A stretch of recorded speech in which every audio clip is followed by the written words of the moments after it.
Parshas Beshalach, the Jews have just left Egypt. Imagine for a moment you're part of the millions of Jews who are leaving Egypt. You're with your husband, your children, your grandchildren, your livestock, the small few possessions that you have, you take in a satchel and carry with you together with the dough that you hope to be used to be able to celebrate the Passover festival on the ensuing days of Pesach. It's exciting, it's exhilarating, but I think above all, it's quite frightening when you think about it. I mean, do we know where we're going? We just know that we've been liberated. Now where do we go? And God just says go, and Moshe just tells us go. There's the fear of the unknown, of going into the wilderness. And so the scariest part of Egypt, of leaving Egypt, is the fear of the unknown and the realization that you're no longer a slave. And just to explain this, when you look at the very first pasuk of Parshas Beshalach, there's a very basic question to ask. In the Hallel, where we, those paragraphs from Psalms, where we recollect the Exodus from Egypt, there's that famous paragraph that says, B'tzeis Yisrael mimitzrayim, Beis Yaakov me'am loez, ha'yisa Yehuda lekadosho Yisrael ma'am shalosav. When the Jewish people left Egypt, everything was ha'yisa Yehuda lekadosho, the Yehuda, the Judean tribe, was in its holiness, Yisrael ma'am shalosav, Israel was in its state of rulership, of self-definition. Hayamra avayanos, the ocean sees and it flees the splitting of the sea. If I were to be asked to describe the experience of the Jews leaving Egypt, and I was asked to put that into Hebrew terms, I would not start Parshas Beshalach as, and so it was when Pharaoh sent the nation out. I would rather say, and it was when Israel left. It seems to me the more important subject of the story of the Jewish people is not Paro, but rather Israel. Why then does the Torah, in describing how the Jews left Egypt, describe it from the perspective of Paro and not from the perspective of the Klal Yisrael, the Jewish people? We are the center point of this narrative. Wouldn't it have made better sense to say, Vayehi b'tzeis Yisrael mimitzrayim? And then, V'lo nacham Elokim derech eretz Pelishtim, and God did not allow us to go through the path of the Philistines because it was very close, and fearing that the nation would have remorse. Why is Paro the subject of this sentence? There's something else that we need to be aware of. And this is the beginning of a way to answer the question. When every time Moshe went to Paro and he made this demand of him, what was the demand? What would you say the demand was? Let my people go. That's based on an old Negro spiritual. When Moses was in Egypt land, let my people go. And that's probably the old King James Version. But that's not the translation of Shalach et Ami, which is not let my people go, which is a passive action, passively allow them to leave, but rather, you, Paro, send them out. Send my people out. Paro is an active participant in the demand that Moshe makes. You need to be the one to let the Jewish people, to release them. It is not enough for them to leave. You need to release them. And that's why we have to understand, why was that part of Moshe's demand, and why is it part of the experience of leaving Egypt? There's a very interesting idea that is found in many Sfarim, that if you want to be able to understand a word in its truest meaning, you try to look at the very first time that it appears in Tanakh. If you look at the very first time a word is used in Tanakh, that helps define that word every subsequent time. Shiluach, which means to send something away from yourself, is conjugated in a number of different ways. To be sholeach something means just to send something away, but if you look at it in its kal form, as the linguists say, it means to send something hoping that it'll come back. But when you are mishaleach something, when you conjugate it in the harsher form, the PL form, so what it means is to send something away permanently. And the first time we have the conjugation of that verb to send something away permanently, lishaleach, is in the verse of God sending man out from the Garden of Eden. And it says, Vayishalacheu Hashem Elokim, in the source number 3, Migan Eden, that God sent man out permanently from the Garden of Eden, La'avodes ha'adama asher lukach misham, to work the soil from which he had been taken. And as we know, in that experience of God sending man away, he set up a sentry at the entrance to Eden to prevent man from ever coming back in. And so apparently, this is what the Torah is describing. In many ways, you could argue, well, what's the analogy between God throwing man out of the Garden of Eden and Paro throwing the Jewish people out of Egypt? We do find comparisons between Egypt and Gan Eden in the Torah itself. Now, of course, you're saying, what are you talking about? Gan Eden was this idyllic, tranquil place that everyone would want to be in, and Egypt was the place of slavery. But realize that sometimes slavery itself can seem idyllic as well. The comparison that the Torah makes between the Garden of Eden and Mitzrayim happens in a couple of places in the Chumash.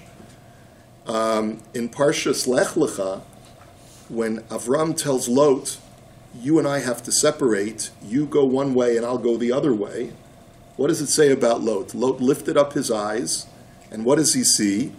He sees Sodom and Amorah, Kegan Hashem Ke'eretz Mitzrayim. It was like the garden of the Lord, like the land of Egypt. It was like the Garden of Eden, Egypt. It was an idyllic environment where there were palm trees and a Nile constantly irrigating the area. And also in Sefer Devarim, the Torah says, Ki haaretz asher atav Hashem l'rishta. When you enter into Eretz Yisrael, you have to remember that it's lo che'eretz Mitzrayim hi, asher yitzasem misham. It's not like Egypt, the place that you left. Asher tizra ezaracha v'hishkisa v'raglecha kegan hayarak. That it's not like Egypt where you could just plant your seeds and irrigate by your feet from the waters of the Nile, and everything would be lush like a garden. So the term garden, Gan, is a reference to Gan Eden, and it is the connection to the Gan in Egypt that is made a couple of times in the Chumash. What makes Mitzrayim so analogous to the Garden of Eden? So, of course, one is the ease in which a person can be a farmer. Agriculture is much easier when you have a source of irrigation. But the commonality between the two of them when it comes to the human experience is life is filled with simplicity. You don't have to make any choices. When you're in the Garden of Eden, there's not even a Yetzer Hara. So you have no conflicts, you have no struggles anymore. The Garden of Eden is idyllic. And when you're in Egypt as a slave, you also do not lead a life of conflict. You wake up every morning not even having to decide what to wear, because you know you're going to wear the same slave clothes that you wore yesterday. You don't have to decide what to eat, because your food has already been rationed for you as a slave. And there is very little that you have to think about or decide about when you're living as a slave. And now consider that you've just been liberated. And this is a new way, perhaps, to understand what's going on in this story. The Torah says that when Paro released the Jewish people, and Paro released them from this confining experience of life, what did Hashem not want the Jewish people to encounter the first thing that they left? V'lo nacham Elokim derech eretz Pelishtim. God did not want to guide them by the Philistine land because it was too close. That's exactly what the pasuk says. Now let me explain to you another way of looking at it. The Shem Mishmuel quotes his father, Rabbi Avram of Sachachav, the Avnei Nezer, as saying, in source number 6, Plishtim higid avi admor zatzal shehu milashon mifulash ad kan devarav. What that means is the word Plishtim comes from the letters Pei, Lamed, Shin.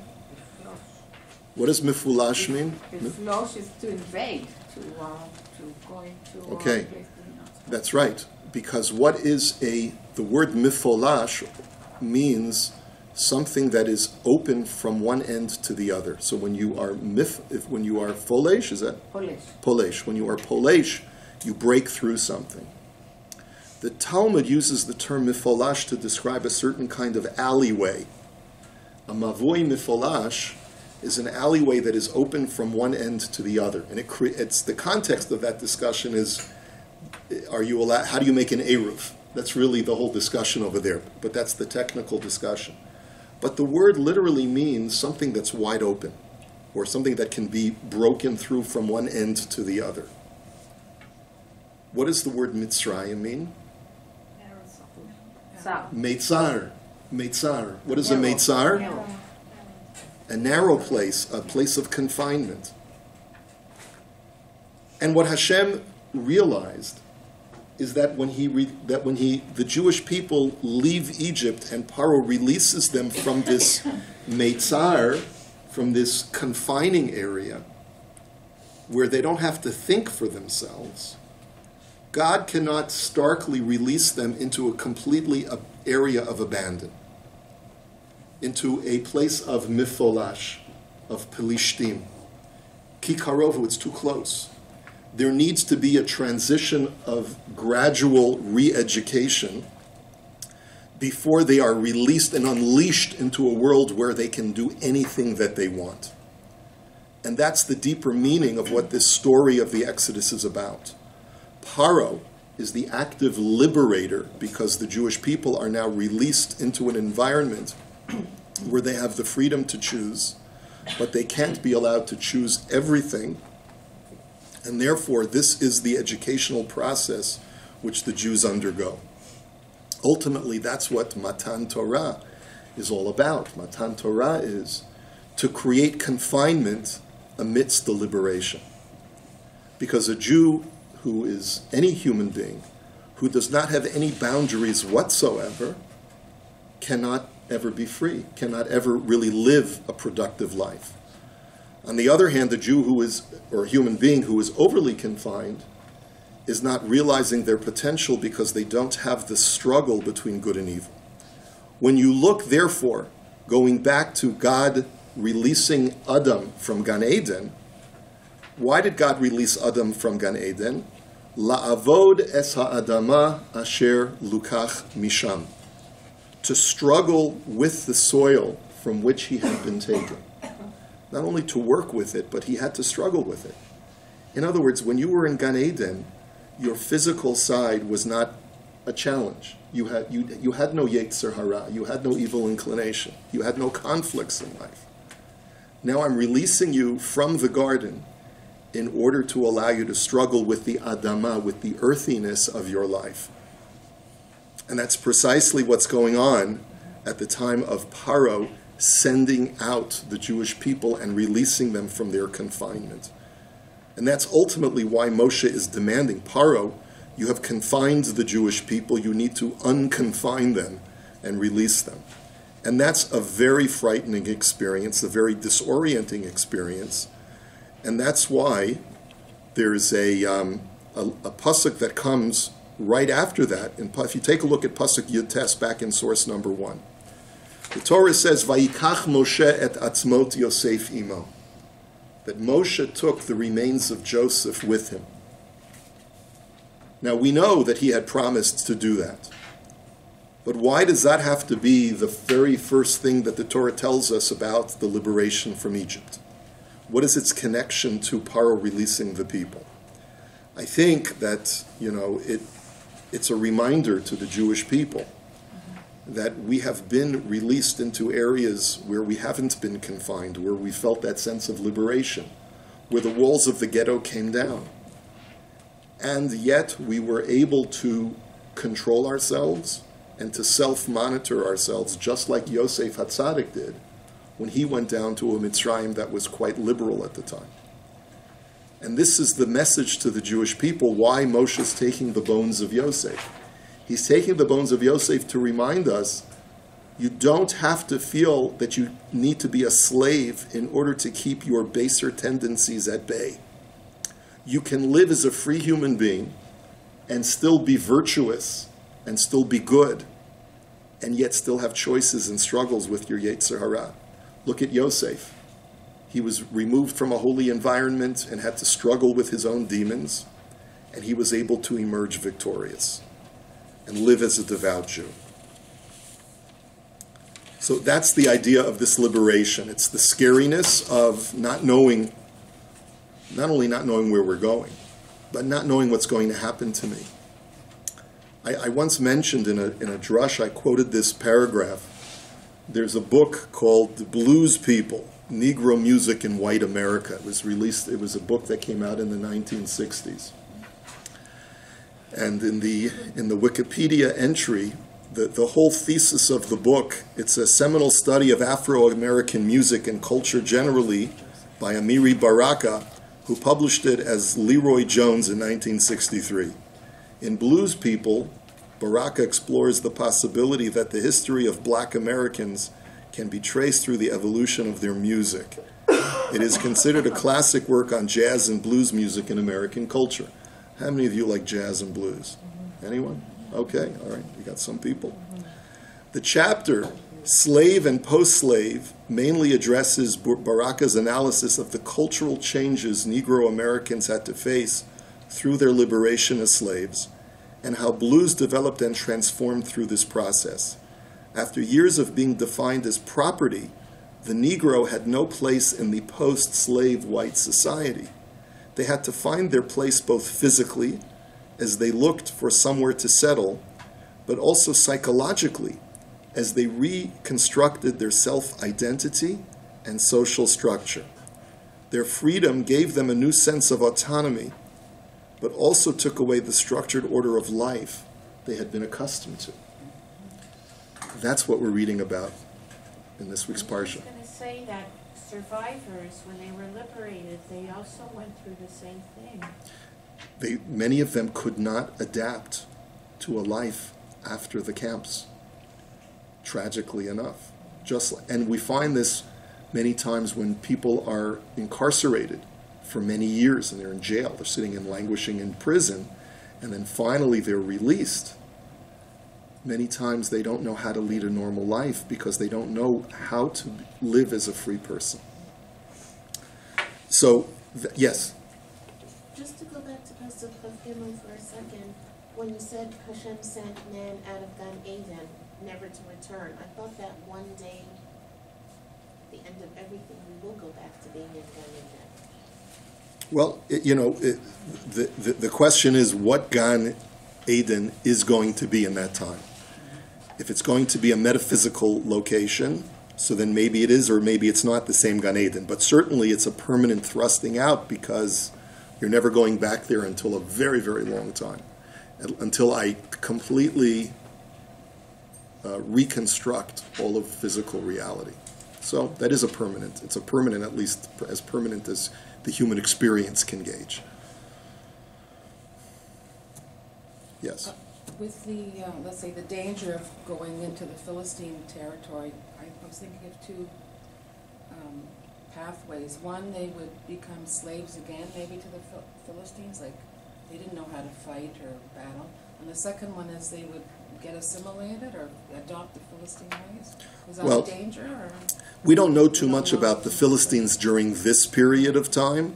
We do know that the Philistines in the times of King David and even in the times of Samson presented an existential threat both on the physical and on the spiritual level to the Jewish people. But the point that I'm making is that the word itself represents the opposite of what the Jewish people experienced in Egypt. Egypt was that place where they were confined. The Philistine area would be a place of the antithesis of that. Just as corruptive, if not even more corruptive for the Jewish people, to go from those stark contrasts of complete confinement to complete liberation. And that ultimately is the struggle that all of us have to deal with in our own lives. The more opportunities that society presents us with, the more luxury that technology presents us with, the more freedom we have, and the greater the challenges of finding those elusive boundaries in our own lives. That's why a lot of people become, the biggest problem in the world today is addiction. People get addicted to substances. People get addicted to behaviors like gambling and pornography. People get addicted to so many different things. Why is that the plague of the modern world? It's because of all of the choices and the liberation that we have without any confinement. If we were living in the medieval times, people wouldn't get addicted because they'd be too busy trying to break free from the things that they couldn't do. But today we can do so many things, and so therefore we live life to excess. And that's part of the challenge as well. To know how to leave Mitzrayim and to be sent out by Paro, and to allow yourself to be liberated, but at the same time not to become a Philistine and to become completely liberated. Okay, something to think about. Have a wonderful day.